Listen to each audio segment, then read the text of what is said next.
This webinar is one in a series of webinars presented in conjunction with the National Postal Forum. The next National Postal Forum is scheduled for May 21st through the 24th, 2017 at the Baltimore Convention Center in Baltimore, Maryland. For vendors on the call, don't miss out on the premier marketing event for mailing professionals and USPS business partners. Exhibit where you can reach your customers more effectively and efficiently. Booth space are still available, so act quickly. Go to the NPF website for the latest information at www.npf.org. If you have any questions during this webinar, please use the dialog box that appears on the GoToWebinar controls. In addition to cover our prepared remarks, we'll answer many of those questions as time allows. So let's get started. Mark, what will we cover in today's webinar? Jeff, we're going to talk about some of the whys and whos questions surrounding trade shows. Why should you go? Who should attend? Then we'll talk about how to plan and schedule your time at the event. We'll even have a little discussion about the courses that are offered and how to choose the best courses for you. How to maximize your time at the exhibit hall with some of the points directly specifically for the vendors who may be attending the trade shows either at the NPF or in the future. And since trade shows aren't all about work, we're going to cover some networking and social events will be taking place. And lastly, we'll cover specific events occurring at this year's National Postal Forum in Baltimore. There have been many changes in our industry around trade shows. There are fewer national shows, and it seems there are less vendors attending and exhibiting as well. Obviously, the economy plays a role in this, but what are some of the reasons for or other factors? Well, Jeff, I've been attending trade shows for a little over 25 years now, and yes, there have been quite a few changes. Meeting organizers and conference managers often do cite the economy and budget cuts as the primary reason. In the United States, well, coming out of the recession, it's been a weak recovery, so companies are still cutting expenses wherever possible. And unfortunately, the training budget is usually the first to go. Budget cuts certainly impact decisions to attend large shows, especially with the travel expenses. But there's also local shows and local meetings like postal customer councils. And sometimes there may be little or no fee to attend. The reason I most often hear from customers is that they don't feel that there are significant issues that require them to attend the show. And I think the same reason may be impacting attendance at the national shows. If managers have a concern that's being addressed, then they'll find the ways to attend, budgets notwithstanding. Also, several of the larger vendors are now having their own customer conferences. These are generally 1 or 2 day events, either at a resort or perhaps at the company's factory or showroom. This is generally a low or no cost for the attendees, but it's also limited to what that one vendor wants to share with its customers. Now, national shows may never again see the high attendance figures we saw in the 1990s, so local organizations will need to work harder to maintain viability in today's economy. Success will rely on a synergy of efforts by organizers, vendors, and the managers. What are some of the reasons that we should even think about attending the trade shows? Well, trade shows provide the best opportunity for face-to-face time with vendors, and most importantly, more than just one vendor. Nothing can replace seeing a product, touching it, and then talking to the vendor about it. At a trade show, you can go down the aisle and see a competitor, perhaps just 3 booths away. And you can compare products all within a few minutes. The information is fresh in your mind, and you can easily compare apples to apples. The major trade shows also offer some of the best educational sessions available. You'll be learning from fellow managers, people who have actually used the tools and techniques they're talking about. When you ask questions, they're not to some professor with abstract ideas, but to a fellow professional with real-world experience. And whether you've been in the business 2 years or 20 years, there's still a lot left to know. Also, we're all asked to do more with less than ever before, constantly taking on new responsibilities. While today many of our attendees may only handle first-class domestic mail, what will tomorrow bring? Do you understand who the international remail companies are and what differentiates their services? Do you know what parcel insurance is and how to minimize your risk and expenses? You can use the trade shows to learn about companies and products that you have never used before. Or, as Ben Franklin would say, look before or you'll find yourself behind. So then, who should really consider attending trade shows? I've broken it down to several categories, and the first is executives. That's right, the people who manage the managers. There are many changes taking place in the industry, and they need to be just as aware as their frontline employees. Also, this is often an opportunity for them to meet with fellow executives, both executives from peer companies, as well as executives from the vendors, and in the case of the NPF, executives at the U.S. Postal Services. For the managers and supervisors, this is the most common level of attendance that we see at shows. They need to consider the challenges that they're facing today, and as we just said, the challenges they can anticipate for tomorrow. This is a fantastic opportunity to find out how their peers are meeting these same challenges. For your leads and senior operators, attendance at trade shows can be both a perk and a prerequisite. Trade shows can be a reward for a job well done. I mean, let's face it, it's giving them an opportunity to go somewhere and learn new things. Attendance at a trade show may be another step for them in their progression through the ranks. Did the person take the opportunity and take advantage of what was being offered? Did they show maturity and responsibility while at the show? It's a great place for education and evaluation. And lastly, purchasing and procurement. They usually support several areas and departments. Trade shows can give them a better view into what's happening in the industry. Also, it's a fantastic opportunity to work on pending deals, as vendors will usually have people from senior management available to discuss terms and conditions. And, you know, we've actually negotiated contracts on side session with the vendors at the trade shows. There are numerous trade show opportunities within our industry, both national and local. Let's talk about national options first. Many managers have different areas of responsibility. For example, back in my corporate life, I was responsible for mail, couriers, imaging, and a host of other services. Many of today's managers also handle numerous areas of responsibility. What are the things to consider in determining which national trade show to attend? Great question, Jeff. First, I would consider your job responsibilities. As you noted, most managers have many areas reporting to them. However, generally, it's one or two of those areas that take up most of their time and effort. These are the areas that managers should focus most of their time on and should consider attending the trade shows that revolve around those issues. Next, look at your annual goals. What are your major goals for the upcoming year, and what additional information do you need to accomplish those goals? Do any of them involve a major purchase? If you need information from multiple vendors and want to meet people who have taken on similar goals, then pick that trade show. And look at your long-range goals. Some projects may be spread out over multiple years, or you know what, you may be in the 4th or 5th year of a 5-year lease. Your company might be moving to a new operating platform, or in some cases, a new type of business. A trade show is a terrific way to begin research into that project and build your foundation for future projects. And lastly, consider industry trends. Is there something happening that you need to learn about now?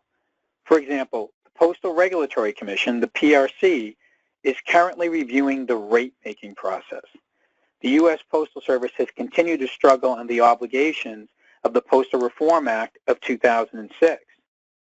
The National Postal Forum is an opportunity to hear directly from the Postmaster General and her leadership, and the opportunity to ask them questions directly. Often, outside events have a greater impact on our organization than our internal plans.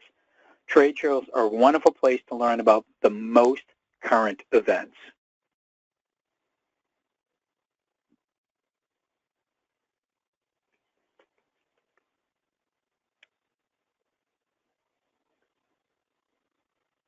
Okay, Jeff, I can't hear you for some reason, so I'm going to continue and talk about how to select the right show. The first thing I'd look for is the biggest bang for the buck. Which show offers you the most of what you need? Looking back at your annual goals, long-term goals, and industry trends, which show is going to have the most information? And that may be through exhibits, it may be through presentations, or it may be through training classes. But which show is going to give the most to you that will help you address those concerns? Review the agendas, the course listings, the speakers in the exhibit hall. Compare them side by side and pick the one that is best for you and your company. Also, can you delegate attendance at other shows? Sure, there are times when there are multiple shows that meet your needs and you can't find a way to attend both. Is there a way you can send a delegate to one of the shows? And could that delegate get more out of the trade show than perhaps you can? When I was a manager, we had several shows, Mailcom, Postal Forum, Explorer, and I'd send a different manager to each show. One might be an expert in print, digital documents, or postal affairs. Select the right person for the right show. And lastly, when we talked about the budgets at the beginning, what can you afford? We all must live in the world of financial constraints and limited budgets. Trust me, as the owner of a small business, this is something I consider every time we select a show. We need to look at the complete package, airfares, hotels, conference fees, etc. They all come into play, and sometimes you just have to make a trade-off to balance the books. So, Mark, what are your thoughts about attending local trade shows? I think local shows are an excellent opportunities for attendees and for vendors. The shows may be smaller, but they offer some of the same benefits as the larger shows. As a speaker, I have the opportunity to attend local events all around the country. And when I talk to many vendors, they feel the same way I do. There may be fewer attendees, but the people who are there participate fully. They're there for one day, and they're going to get the most out of it. That means when we give classes, the classes are filled. And when you visit the trade show, people were in the trade show talking with vendors and visiting the booths. With fewer people, that means spending more time talking one-on-one with attendees. The reduced volume of contacts is made up by the improved quality of contacts. That's a worthwhile trade-off. What if someone can't attend a local or a national trade show? Are there other considerations in addition to the ones you previously mentioned? If you can't get to an event, find out if there's another way to get the information. For example, at the National Postal Forum, the sessions are available for download. Or for a different type of Congress, can you get a recap from one of your vendors who's attending or another attendee that you might know? For example, local postal customer councils often hold follow-up meetings and share their experiences. Here at the Berkshire Company, we post a report on our blog highlighting the major news that we get out of any event.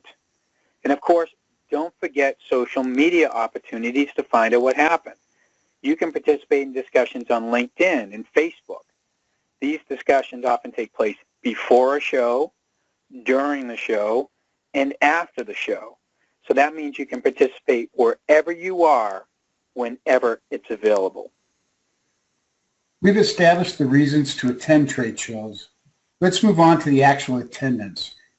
First, what are your recommendations on how to schedule our time for a conference?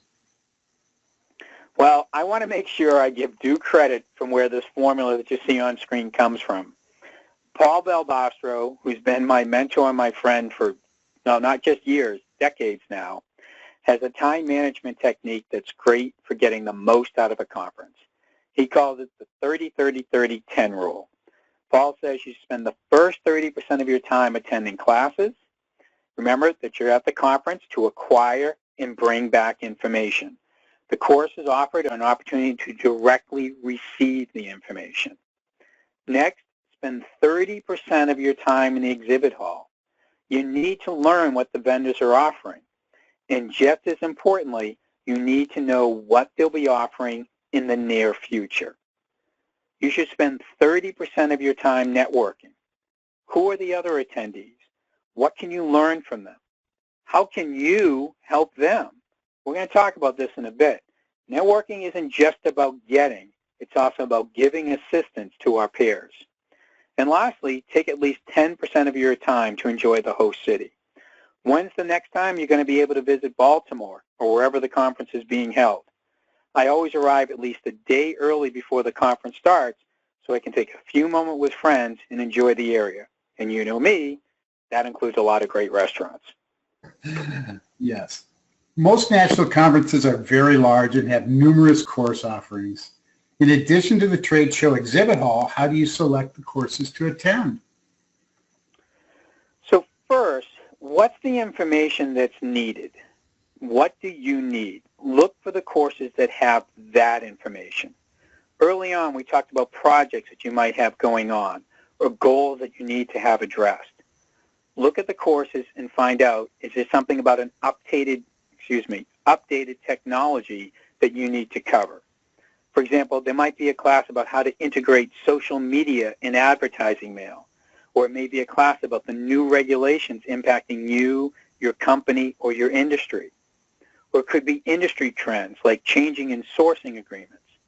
What's the information you need? Now, after you've selected those courses, go look for what topics that may not be something you need at the moment, but are interesting to you. It may be about website planning, not something you may need today, but something you want to learn more about. It could be about leadership or personal development. It could be just about any topic at all. Most conferences have 40, 50, 60, or even more sessions. Look through the whole catalog, not just your one area. Take the opportunity to expand your knowledge and learn something new. And lastly, look at the speakers. There are speakers every year I look forward to hearing regardless of topic. Again, the NPF is just going to be here in a few weeks. When I'm at the forum, I always try to take in a class by Wes Friesen, Betsy Shortell, or Sean Joyce. I just enjoy their presentation style and can learn from them in so many areas, whatever the class might be about. And I know there are people who have their favorite speakers and can be just as motivated, inspired by these people just by being in their presence. So pick out good speakers, go listen, and have some fun. What are your thoughts about certificate programs offered at conferences and trade shows, both local and national? Well, first, I want to make sure that everyone on the call understands that these are usually certificates and not certifications. At the Postal Forum, there are going to be opportunities to receive your certification as an EMCM or an MDP, but in most cases, we're talking about certificates. Certificates are presented for attendance, while certification involves an application process, proof of knowledge, and usually an exam. But certificates are good, and I like the way they've been introduced into our industry. Certificates are evidence. They're evidence first about attendance. They're proof that the person actually showed up for the classes. This is important with trade shows because often your manager or whoever it is you might report to may not be that enlightened. They may see the trade show as a boondoggle or an opportunity just for you to get out of the office and have fun. A certificate is evidence the person did go to the course and wasn't just hanging out at the pool or going to a nearby tourist attraction. Certificates are also evidence of commitment. You don't get a certificate for attending just one course. You're required to attend a set number of courses, and some of these may be in the very early morning or late afternoon. That certificate demonstrates the individual is willing to take the extra step in furthering their education. Certificates are also evidence of awareness. They're usually given for certain tracks. social media, management, industry knowledge, security, whatever. The person who attains a certificate is showing that they are taking the steps to remain up to date with the topics and areas that have the biggest impact on their organization in their professional and personal development. This is a great chance to show you, your boss, and your employees your willingness to take that extra step. Mark, there are over 120 vendors exhibiting at the National Postal Forum this year. How does an attendee get the most out of the exhibit hall without being overwhelmed? Well, just as you need a plan for the overall conference, you need a plan for the exhibit hall. A good plan will include set-aside times that you will be at the hall. Remember the 30-30-30-10 rule? Well, have you just set aside 30% of your time during the conference to get to the exhibit hall? You need to manage the time. Before you get to the show, mark down in your calendar when you'll be in the hall. Many of the conferences today wisely put the luncheon stations at the end of the exhibit hall, so you're at least going to have to walk through to get your lunch. But don't rely just on that. Schedule set times, and you're also going to want to set up appointments with key vendors. If you're attending the show hoping to check out a specific piece of equipment or specific software, you're probably going to want to get a detailed explanation about that product. Reach out to the vendors beforehand. Establish an exact time when you'll be at the booth. This allows the vendor to make sure that the right person is available at that time to answer your questions. Remember, they have to schedule time at the booth as well, and you want to make sure that the right person's there for you. Also, take the time to use the map provided by the conference and map your route through the hall. Now, yeah, there may be times when you're going to want to just roam aimlessly up and down, and sometimes I do that when I'm relaxing. However, when I need to find exact information, I look at the map, I familiarize myself where the vendors are located, and then I have a clear plan on how I'm going to go through the aisles and booths just in case I don't have that much time. And lastly, seek out new vendors. The constant theme in this webinar is that trade shows are about education, and that means education about products. I encourage everybody attending a trade show to stop and talk to at least 3 vendors that you aren't doing business with today. Find what it is that they do and share with them what your plans are. Pick out 3 vendors that you may not even know what they do. If you walk by and see a vendor name that doesn't look familiar, stop and talk to that salesperson. Trust me, those salespeople are there to meet new people. They're there to meet you, but you also have to help them make that happen. Don't think you're wasting your time or you're wasting their time. Remember, you don't know what you're going to be responsible for tomorrow. You don't necessarily know where you're going to be working tomorrow. So learn as much about the industry and as much about what's out there for you from these vendors. So Mark, what about vendors who are exhibiting? Do you have any tips for them? I think trade shows are tremendous opportunities for vendors to connect with new prospects and reconnect with existing clients. The best way to think about a trade show is to approach it like a well-managed sales call, except instead of just with one person, it's with thousands of people. First off, you need to make sure that the people in the booth and the booth itself looks like a first-class representation. Remember, while you're at the show, both you and your booth are your brand. You represent your brand as much as your product represents your brand. It's important you look the part. There are no typos if there are one-sheets. Any handouts should be spotless, in full color, and business cards should be at the ready. Who's ever working the booth should have clean, pressed clothes. I know that a lot of vendors like to wear logo shirts or maybe even have a little get-up or costume. That's great, but they should still look clean and prepped. There should be no eating or drinking while in the booth. Well, maybe water, but even that should be limited. No prospects wants to sit there and have a conversation with someone who has food in their mouth. You should have a huddle at the beginning and the ending of every day. In operations, many of us are familiar with what's known as the daily huddle. At a trade show, you should have one at the beginning of the day, which is 5 minutes to reconfirm the booth schedule, confirm any plans, any customer or prospect appointments, or anything else that might be coming up on that day. Then at the end of the day, get together, go over the highlights, and note what could have been done better. If there's a particularly hot issue, and that might be positive or negative, the positive could be that there's a really hot lead that needs to be followed up.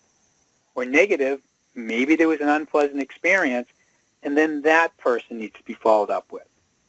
Make sure someone's going to do that immediately, not after the show, while you're still at the show. I talked earlier about business cards.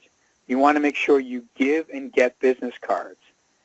Consider purchasing a small holder and place on your booth's table or on the equipment. I know that most trade shows have badge scanners, and those are great for importing information later into your customer contact list. But try to collect cards as well, because you can make notes on the back about your conversation, and you can use that during your follow-up. And lastly, reach out to passerbys. Just as I've asked attendees to find new vendors they don't know, well, vendors, don't wait for people to come up to you. Go up to them. Many people are shy and won't initiate a conversation. Politely ask for a few minutes of their time. And, even if they aren't an immediate prospect, they might be a prospect tomorrow. Treat everyone as if they're your next big sale. Now we have to hit on one of your favorite topics, networking. What are the benefits of networking and attending the social events? Well, Jeff, when I first started attending conferences, I was fresh out of the military. And at my very first conference, I started each day at 5:30 in the morning and headed out for a run. That was a long time ago, and I had a very structured schedule. Attending classes, I'd sit in the back and kept to myself. I took notes and paid attention, but I didn't participate. I kept to myself at lunches. Sometimes I'd go to dinner. Sometimes I'd stay in my room and order new room service, and I'd usually be sound asleep by 9 or 9:30. Then at the last session, on the last day of the conference, a gentleman named Romero Marino, never going to forget that name, he was with the American Red Cross at the time, sat down next to me. And the reason why I know his name is because he introduced himself to me. He asked what I thought about the conference, where I was from, what I liked about the social events. I told him I didn't go to the social events. Well, Ro kept talking to me after the class and had me follow him to a reception. There he introduced me to other managers, and then over a few beverages we talked, and they started asking questions about my operation. What type of pre-sorts did I get? What type of service contracts? Did I belong to my PCC, involved with MSMA? It was clear in a very short time that I was the newbie. And you know what? Those managers opened up and started offering me free advice and free tips. And they all gave me their business cards so I could follow up with them. In about 2 hours, I had learned more the previous 2 days than I had because of that network. So the 5 reasons why I say you should network is, first, everyone lives by selling something. You may be selling an idea to your boss, you may be interviewing for a job, or you may be selling products or services. But if you sell, you need a network to be successful. A network connects you to the information, the resources, and the people you need to be successful. The second reason, education, training, and talent will only take you so far. The adage is true. It's not what you know, it's who you know. It's said that we live in the information age and that information is more powerful than money. That's true. Information is powerful, but it's even more powerful when it's shared, and that's shared through networking. Next, you don't know who knows who. Networking brings you into other people's networks. Perhaps you've heard of the 6 degrees of separation, not the 6 degrees of Kevin Bacon. The 6 degrees of separation is a theory developed back in 1967 by Stanley Milgram, who gave letters to several hundred people in Omaha, Nebraska, and they had to get to a stockbroker in Sharon, Massachusetts, where I actually used to live. The only way they could do it was to send the letter to somebody else they knew. They couldn't mail it directly to the stockholder unless they knew them personally. And these people were all picked randomly, and the maximum number of connections to get that letter to the stockbroker was 6. In further work, Milgram proved mathematically that everyone in the world is separated by only 6 degrees. That means there's only 6 people maximum separating you from the person you need to talk to. We're all much closer than we think, but the only way you can take advantage of that connection is by networking and joining other people's networks. 4th, you don't know who's looking for you. Right now, there might be somebody out there looking for someone with your talent, your knowledge, or your product. If you haven't networked, then they can't find you. I found my last job in corporate America because of my network. I received a call from a consultant I knew. He was doing work for somebody else. The job was never going to be advertised in the newspaper or Monster.com or anything like that. If it wasn't for my network, I never would have gotten that call. I never would have gotten the interview, and I never would have gotten the job. So who's looking for you, or who are you looking for? You'll only find them by networking. And lastly, people are just interesting as people, but you need to get to know them. Networking isn't just about business. It isn't just about connecting, just about getting. It's about connecting with people of similar interests and concerns. If you network, you might find someone that shares your sense of humor, who has the same hobbies, and may even laugh at the same jokes. But there are often conflicting social events that occur at these.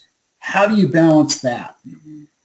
Well, this is very similar to choosing courses, but it's a lot more fun.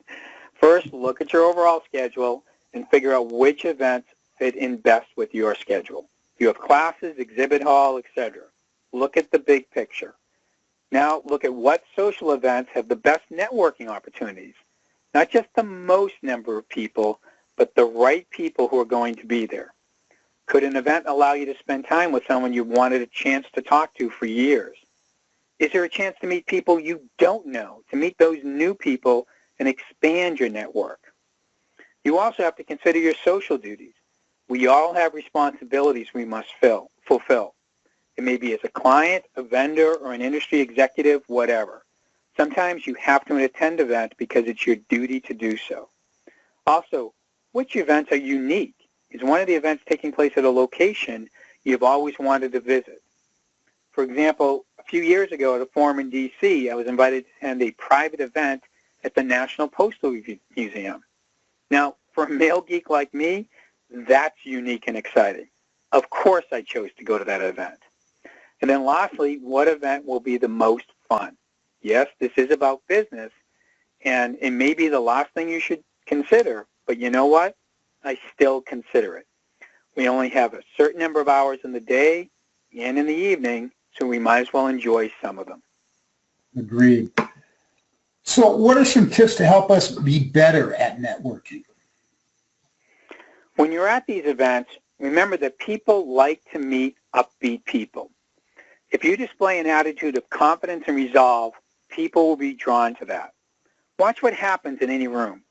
People are drawn to the people who look like they belong, who look like they're happy to be there.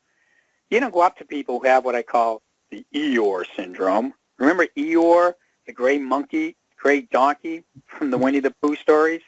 He was always in a gloomy mood, no matter who came up to him.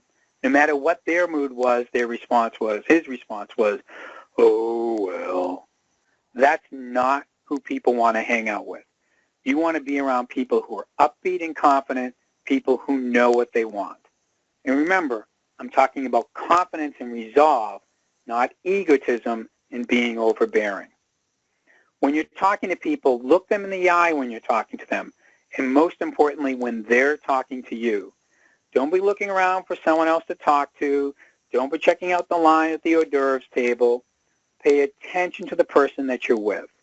Give them visual signals that show that you're listening to what they're saying. Nod your head if they say something that you agree with. Smile when they say something humorous. Let them know that you have their attention and that they have your attention. When you're talking to someone, look for the ways that you're similar, not different.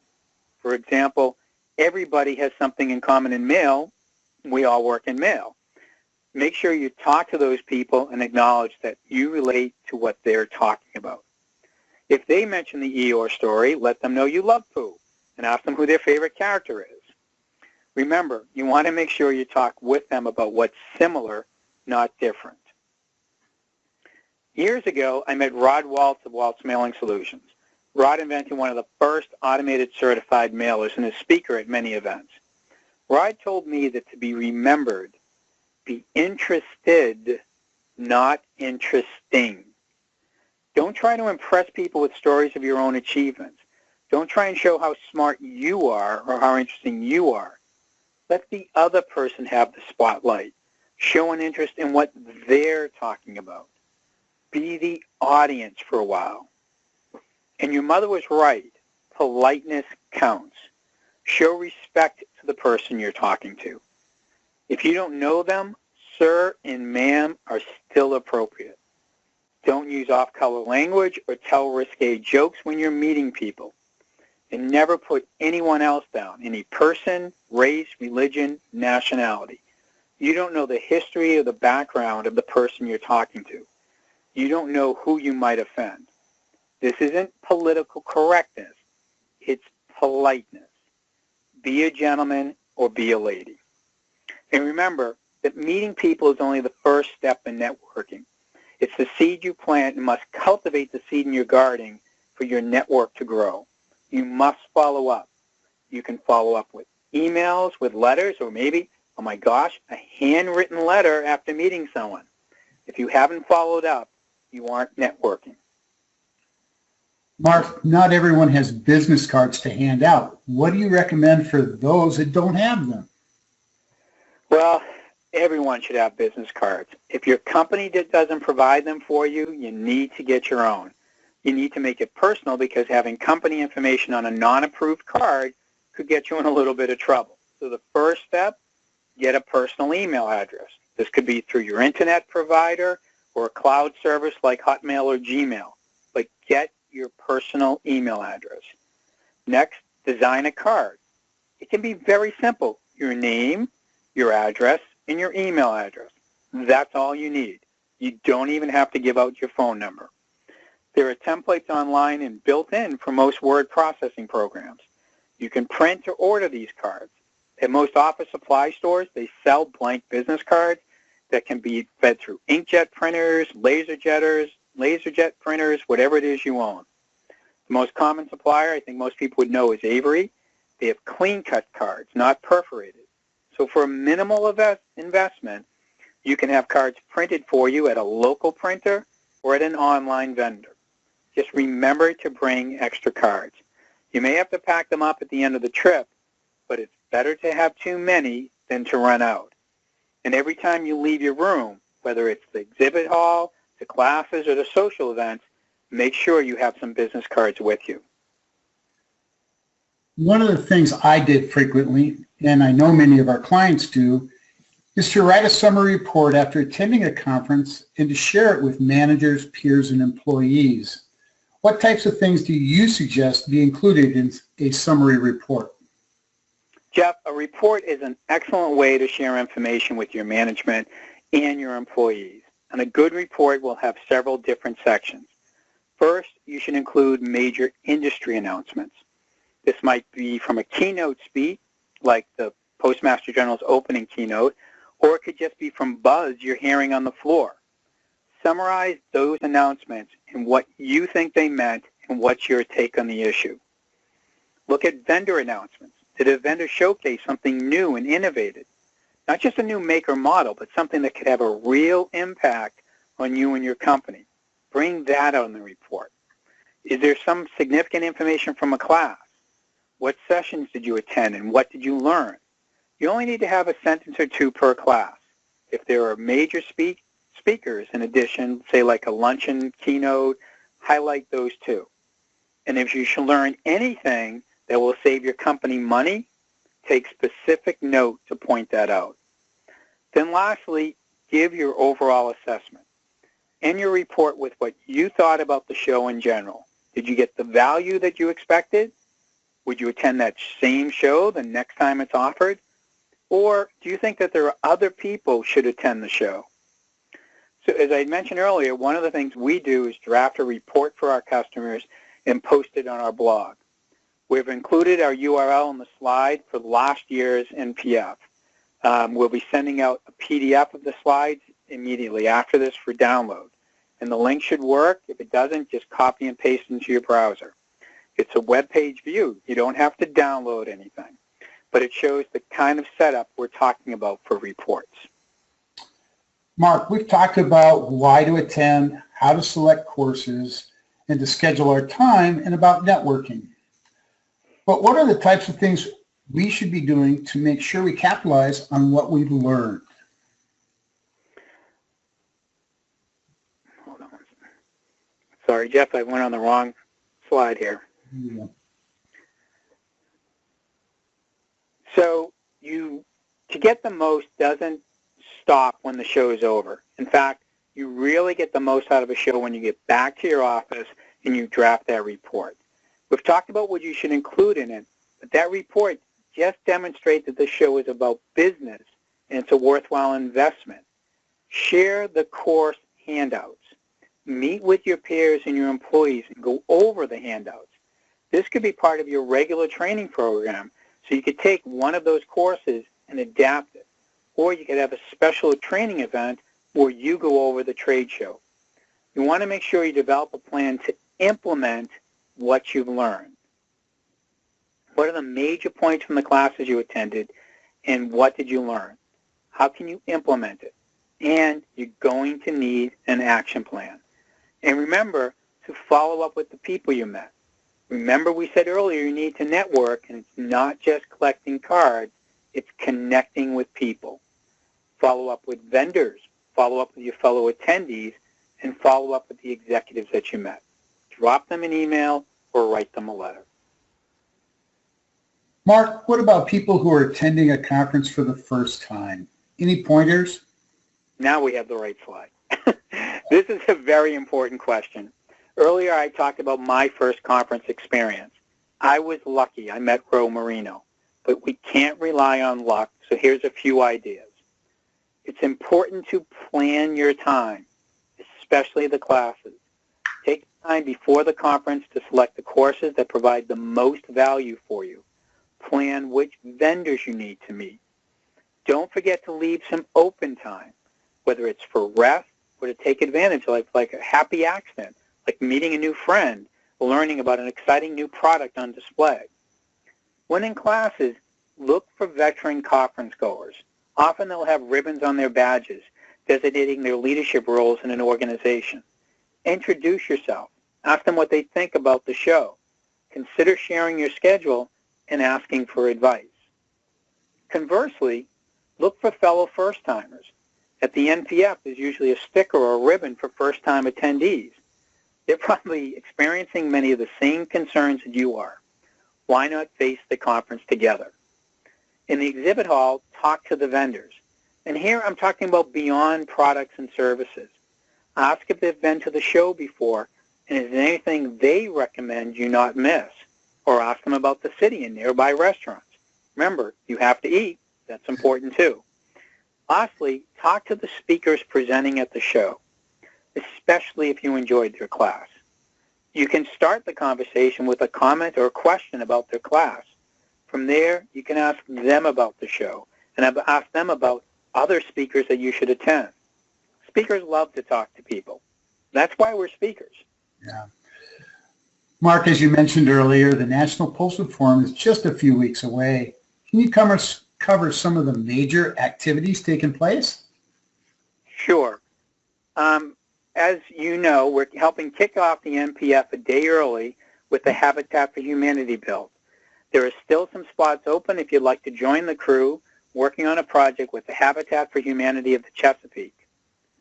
Classes begin at 9 a.m. on Sunday, with classes going through Wednesday afternoon. On Sunday evening is the areas reception, which is a terrific opportunity to meet up with folks from your district. Postmaster General Megan Brennan's keynote address is at 8 a.m. on Monday morning.